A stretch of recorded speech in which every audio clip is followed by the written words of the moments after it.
할렐루야, 목요일 아침입니다. 선하신 우리 주님께서 새로운 날을 선물로 주셨습니다.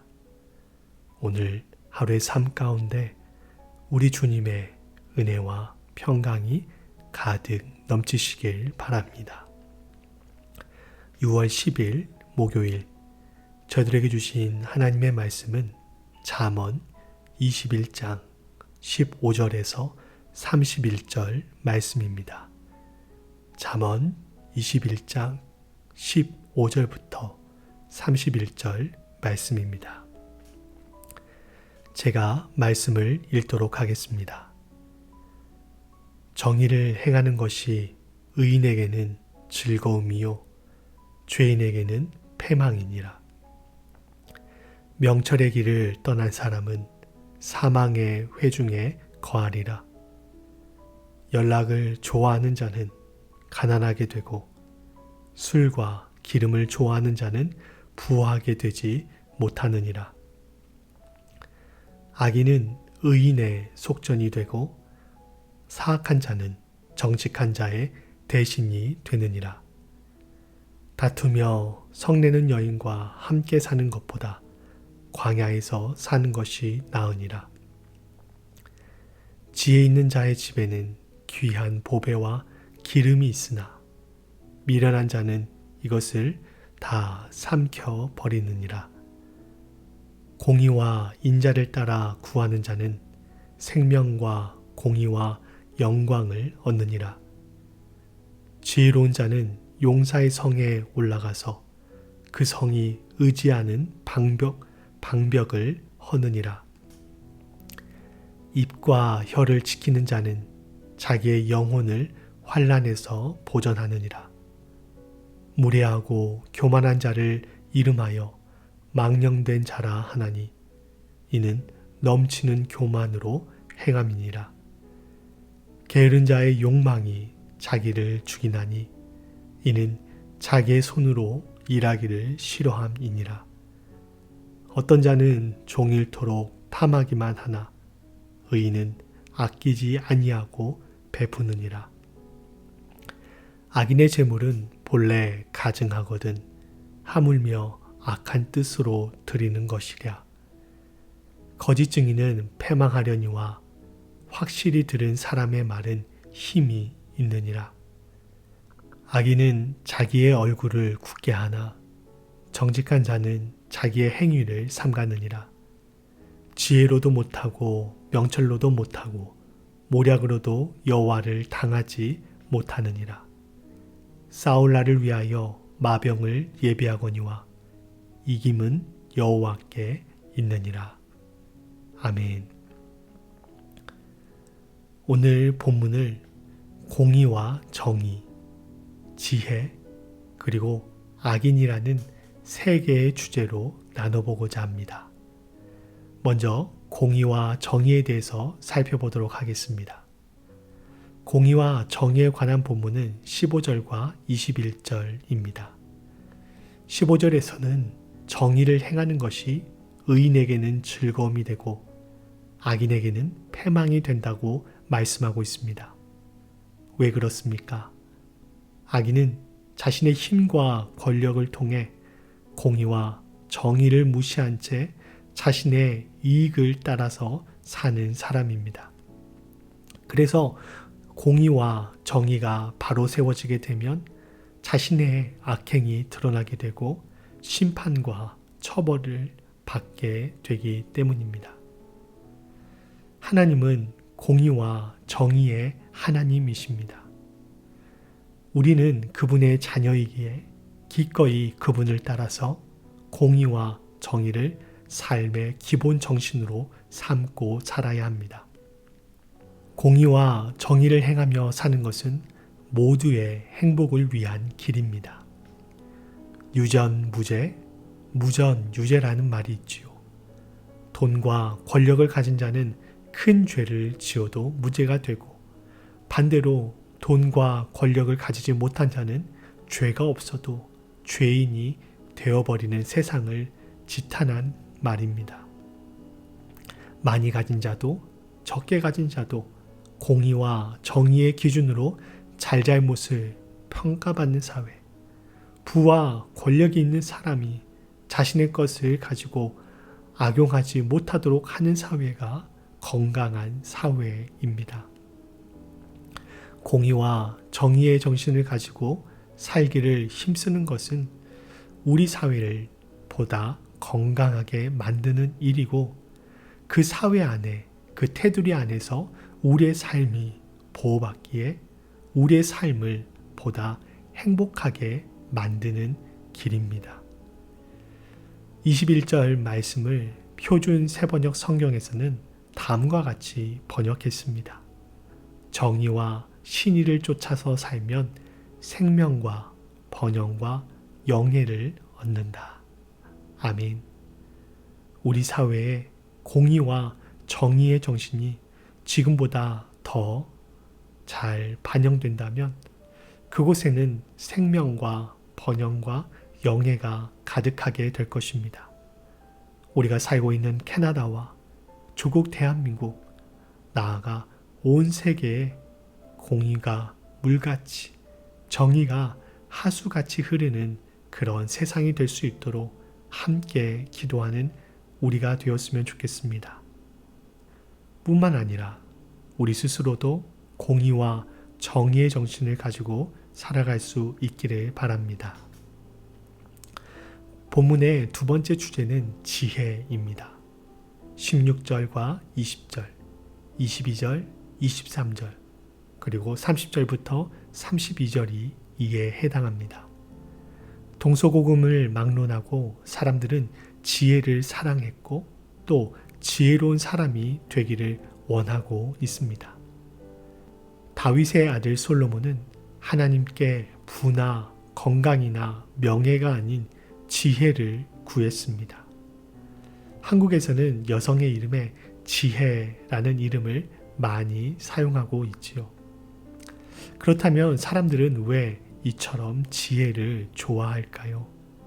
그것은 지혜가 우리 삶을 행복하고 풍요롭게 만들어주기 때문일 것입니다.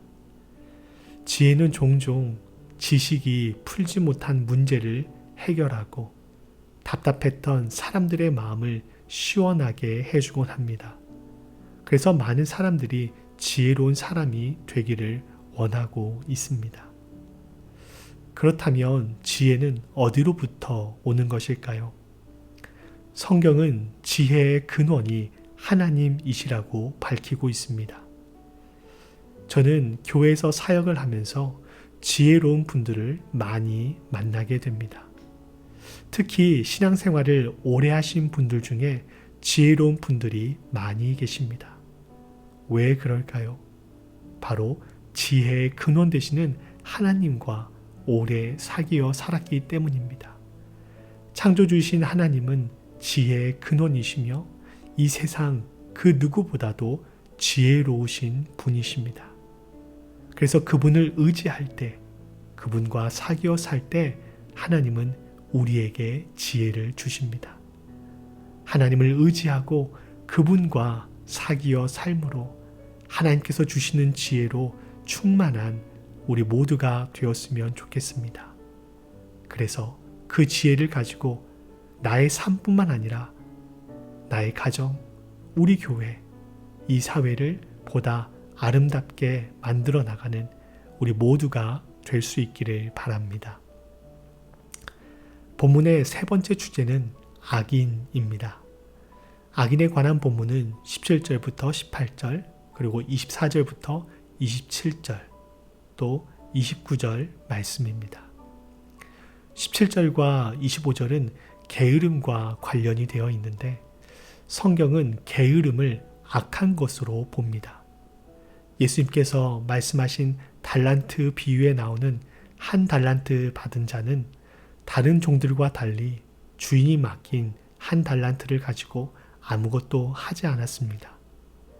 이에 먼 길에서 돌아온 주인은 그 한 달란트 받고도 아무것도 하지 않은 종에게 악하고 게으른 자여 라며 호통을 줬고 그를 바깥으로 내쫓았을 뿐만 아니라 그에게 맡겼던 한 달란트를 빼앗아 다른 종에게 주어 버렸습니다.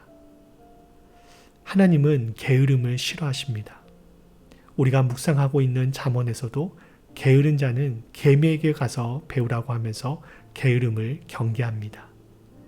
세상을 창조하신 하나님께서 인간에게 생육하고 번성하여 땅에 충만하라 말씀하셨죠.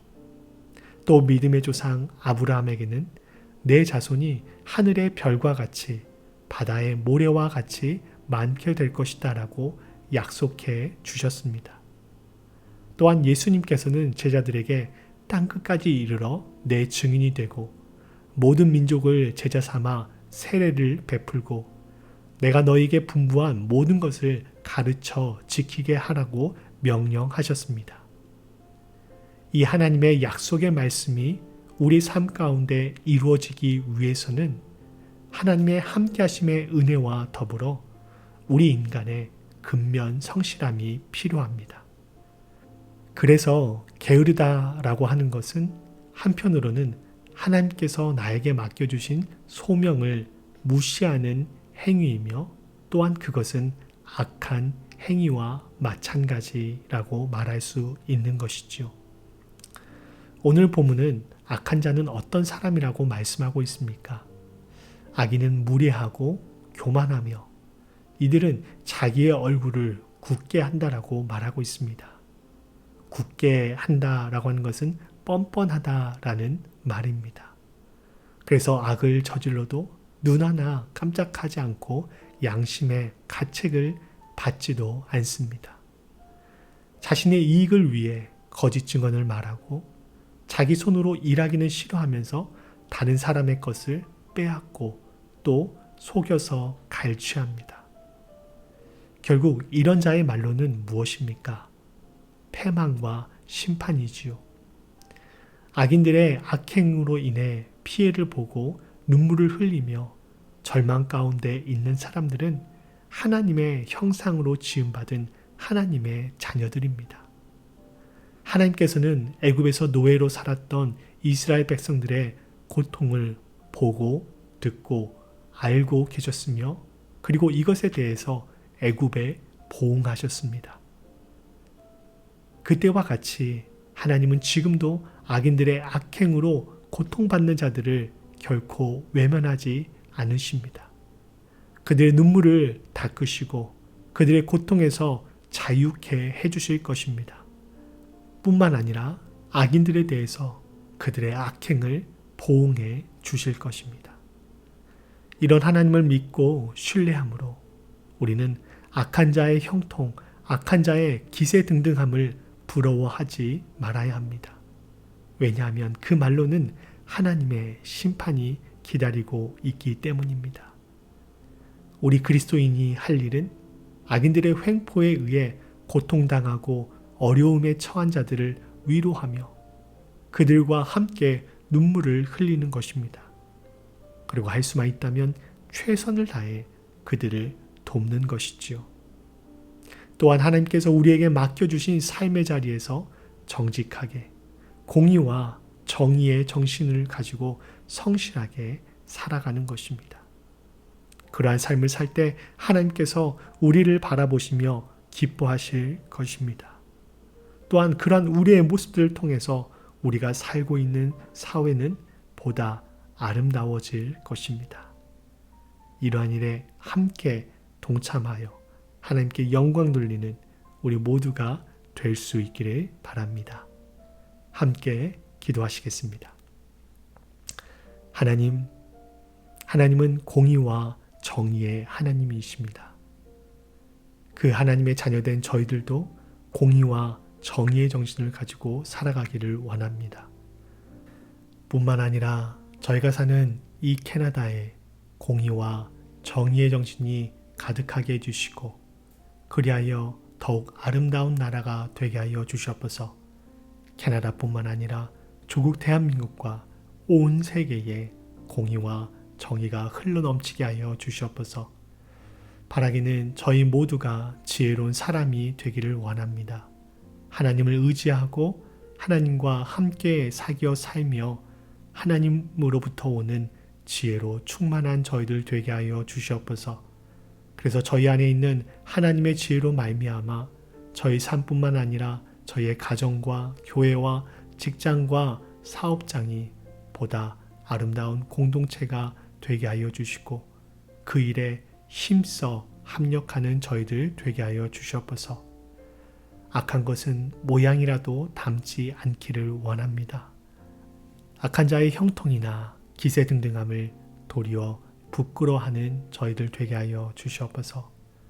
오늘 허락하신 삶도 거룩하게, 진실되게, 성실하게 살아감으로 하나님께 영광 돌리는 저희들 모두가 되게 하여 주시옵소서. 감사드리며 예수 그리스도의 이름으로 기도하옵나이다. 아멘.